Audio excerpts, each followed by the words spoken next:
Chegou a hora do esporte. Bom dia, Suza. Muito bom dia a você, Marta. Bom dia quem acompanha a gente ao vivo.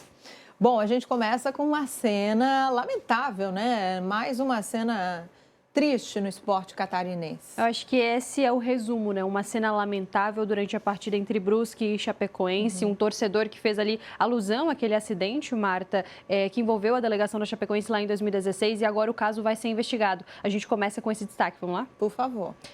Na partida entre Brusque e Chapecoense na Arena Simon no último sábado, como a gente dizia, uma cena lamentável foi registrada.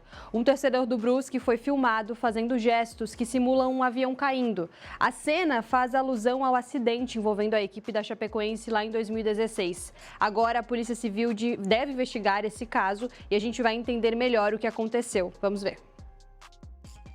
O gesto faz alusão ao trágico acidente aéreo envolvendo a delegação da Chapecoense em 2016, a caminho da final da Copa Sul-Americana. 6 pessoas sobreviveram à queda e 71 morreram. O autor das provocações é um torcedor do Brusque. O quadricolor recebeu o time do Oeste no último sábado, pelo jogo de ida das semifinais do Campeonato Catarinense. Após a repercussão do vídeo nas redes sociais, o Brusque se manifestou sobre o caso. Por meio de nota, o clube se solidarizou com o time rival e repudiou a atitude. Destacou ainda que essa cena isolada não representa a torcida do Brusque.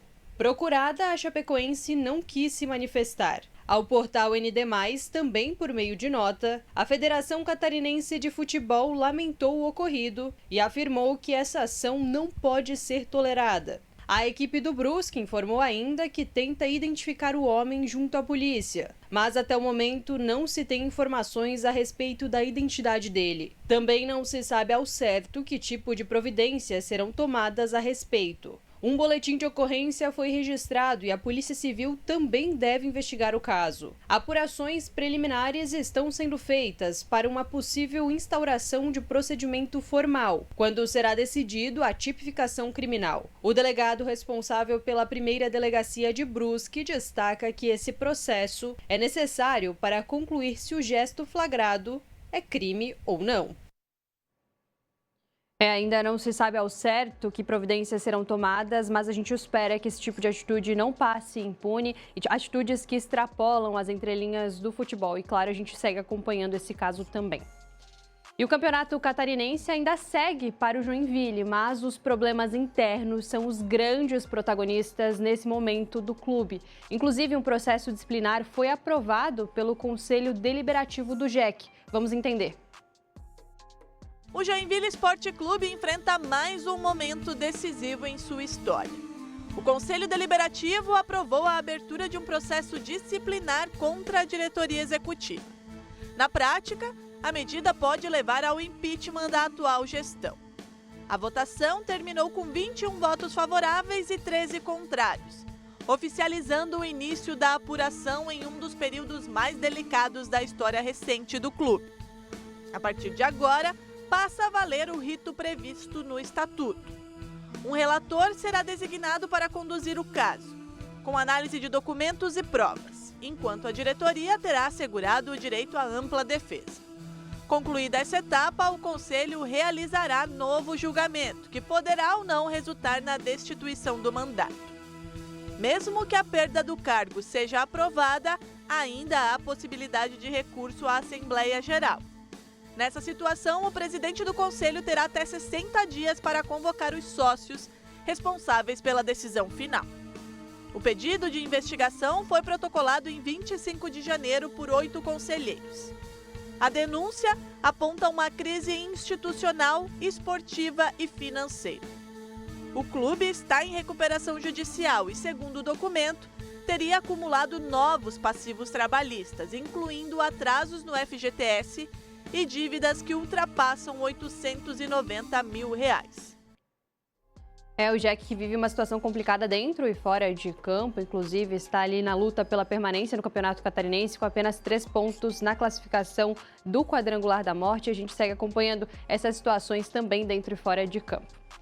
E quinta-feira a bola vai rolar aqui na tela da NDTV Record. Atlético Paranaense e Corinthians se enfrentam pelo Brasileirão. Rodou! As duas equipes venceram na última rodada e querem embalar no Brasileirão. Quinta, a partir das 7 da noite. O Furacão confia na força da Arena da Baixada para conquistar os 3 pontos. Mas do outro lado tem o Timão, que vai tentar surpreender os mandantes. Atlético Paranaense e Corinthians. Concentração! Olho na bola! Futebol na Record. Sua paixão em campo. Agora dos campos às quadras, cerca de 3 meses após a grande final do Campeonato Catarinense de Futsal, os times voltam à quadra em busca do título desse ano. A Drica Evarini explica os confrontos nos próximos jogos pra gente. Vamos ver. No fim de semana, representantes das equipes se reuniram em Joinville para o congresso técnico que definiu a fórmula de disputa da competição. Atual campeão, o JEC Futsal busca o bicampeonato consecutivo. Além do tricolor, participam da Série Ouro o Jaraguá, Criciúma, Blumenau, Caçador, Chapecoense, Florianópolis, Concórdia, Lages, Pouso Redondo, São Lourenço e Tubarão. Neste ano, na primeira fase, todos jogam contra todos em turno único e os 8 primeiros avançam para as quartas de final, que será no modelo olímpico. Primeiro contra oitavo, segundo contra sétimo, terceiro contra sexto e quarto contra o quinto. Os 2 últimos da primeira fase são rebaixados para a Série Prata. A previsão é de que o estadual inicie na segunda quinzena de março e as datas previstas para os 2 jogos da decisão são os dias 10 e 17 de dezembro. Ainda falando de futsal, a Confederação Brasileira de Futsal Amador divulgou o chaveamento e os confrontos da primeira fase do mata-mata da Copa do Brasil de Futsal Masculino 2026. Santa Catarina terá 3 representantes. Jaraguá Futsal no grupo 1, que enfrenta o Atlântico Erechim do Rio Grande do Sul. O JEC Crona Futsal do grupo 2, que enfrenta o Ser Santiago, também gaúcho. E o Pouso Futsal no grupo 3, que enfrenta o Manuel Ribas Futsal do Paraná. A competição inicia em março e será em formato eliminatório, com jogos de ida e também de volta. As datas e horários das partidas ainda serão anunciados. Lembrando que a Copa do Brasil garante aos 2 finalistas a vaga na Supercopa 2026 e, claro, a gente segue torcendo aí pelos times catarinenses. E vamos falar de vôlei agora? A primeira fase da Superliga B feminina encerrou e agora os times se preparam para os playoffs, sonhando em subir para a elite. A Superliga B tem 4 representantes catarinenses, 2 avançaram de fase e 1 escapou do rebaixamento. Vamos ver. 13 jogos disputados e emoção até o fim. Assim foi para as 4 equipes catarinenses. Brusque foi o melhor time do nosso estado nessa primeira parte da competição. Terminou em primeiro lugar com 33 pontos e só ficou no topo da tabela pelo número de vitórias, 12 contra 11 do Esporte Clube Pinheiros. O time do Vale do Itajaí vai enfrentar nas quartas de final outro catarinense, o Pinhaulense. A equipe de Pinhalzinho se classificou na última vaga, somou 18 pontos. Chapecó foi bem na primeira parte da competição.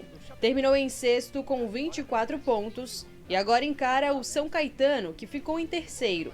Já o Mampituba não se classificou, mas também não foi rebaixado e foi por muito pouco.